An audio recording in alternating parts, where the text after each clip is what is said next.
Welcome to this lesson on creating and overloading methods, also known as member functions. After studying this lesson, you will be able to create methods and create overloaded methods. Now let's see how we can add some member functions to our classes. And member functions are also known as methods. Okay, so reviewing our employee class that we're developing, the only method we have currently is a private method that's used to calculate the vacation based on the start date. So that's an internal method and is not something that the user can make, the user being the programmer using our class, so the using programmer, I suppose, can take advantage of directly. They just inherit that goodness from our class, and that's great. It makes our class really robust and makes that programmer's job easier. We can embellish that a little bit by adding additional functionality within our class so that it provides more robustness as a really more useful object. So let's think about this. Well, one of the things that I keep tripping over in using this class is I have to convert from the start date. Anytime I go and get the start date, I usually am getting it to present it to somebody, so I need to format it as a string, and then I may need to do additional formatting. So let's add a member function that will get that as a string, and so it'll be nicely formatted, ready to display and use. Okay, so let's go over to our employee class. And let's see, where would be a good place to add that? How about we keep all of our member functions down here. So there's the private one. We'll just add our public ones right there. And in this case, what I'd like to do, and I've got my notes cached to save us watching me type, because that's not very interesting sport. Let's go ahead and paste this in and then look at what it does. So this is just a public to make it accessible to the programmer that's using our class. So it's a public function. I'm going to call it get hire date string, and it simply returns the start date, but it converts it to a string so that that programmer doesn't have to already do that. Okay, so let's go over to our form, and let's see here. After the second employee, let's go ahead and add another line. We'll print that string again, and I'm saying hire date string, and this is now the default for this function, and it just outputs the string. Let's run that and see how that works now. All right, and I'll say go. Look at the bottom, and so Sarah, this is what was printed by us converting it, and here it is all nicely output as a string, and we didn't have to do the conversion. It got it as a string, and that's nice. Okay, so let's imagine that we've shared this class out quite broadly. Everybody in our company in the development group is now using this anytime they have to work with employees. As a matter of fact, we've got offices around the world because we're a very large company, and so this has been shared widely, and people have coded to use this this class.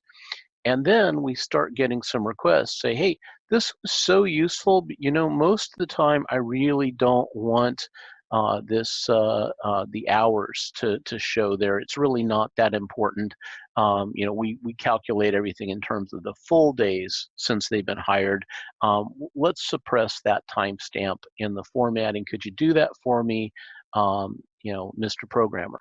And I say, well, sure, that's great, but I don't want to change the way that the function works that I've already published, because some people may actually be using that, and if they're expecting it, if I change it, I'm going to break it.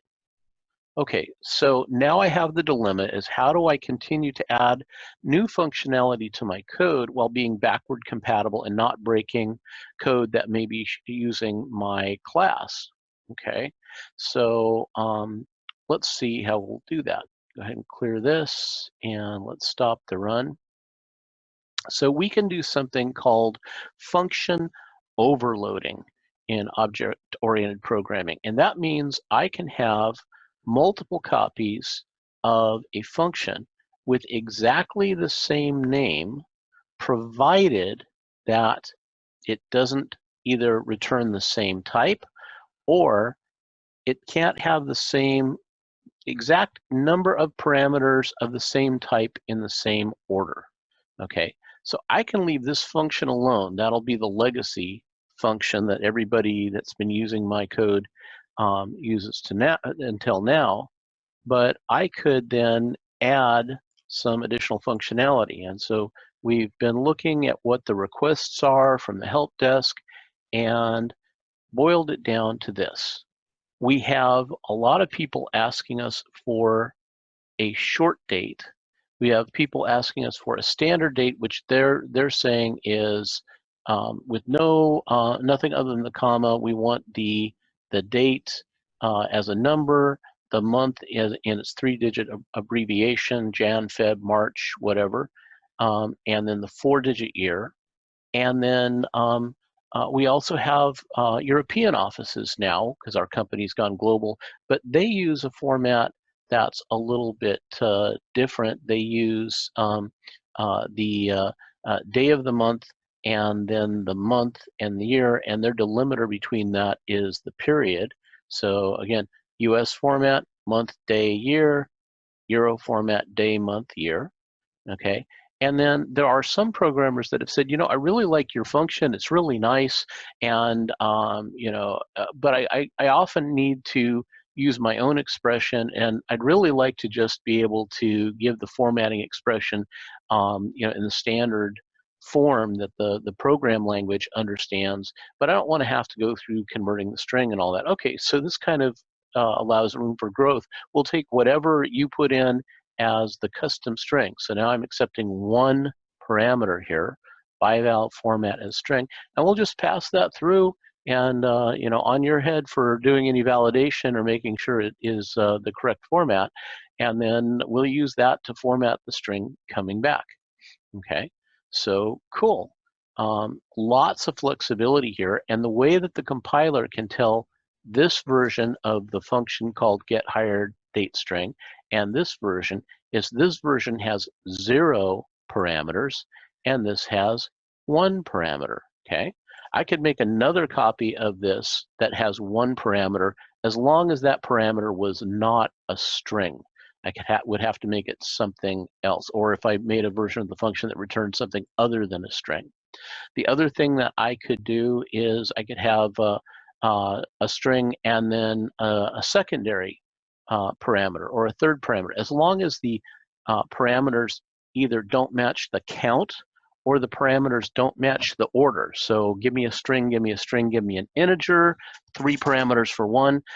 Then the next version could have, give me an integer and a string and a string. Okay, well, it still has 3 parameters, but they aren't the same types in the same order. So the compiler can, and the runtime engine can tell which version of the function is getting called in this case. Okay, so that's how that magic works.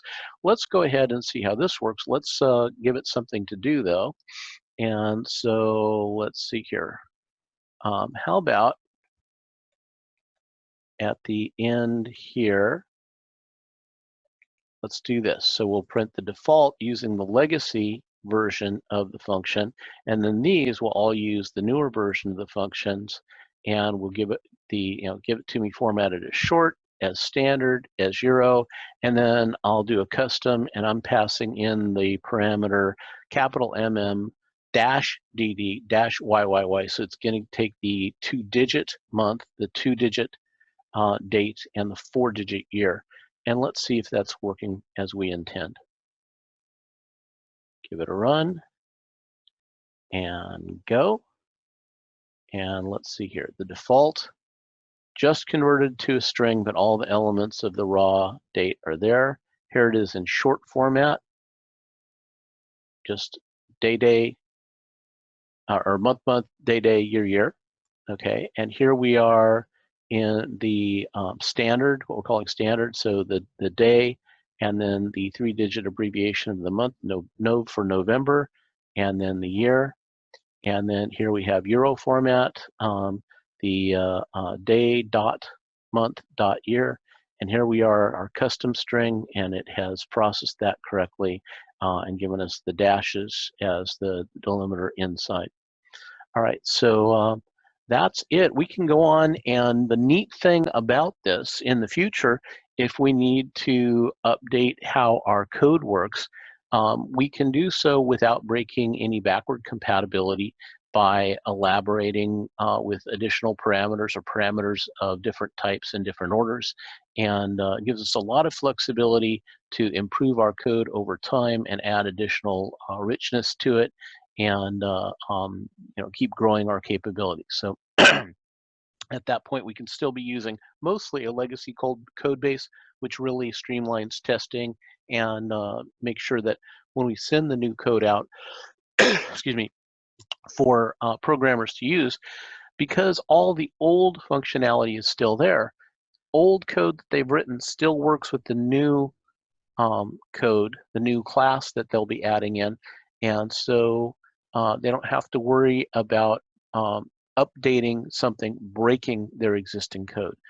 Really a powerful aspect of object-oriented programming and design.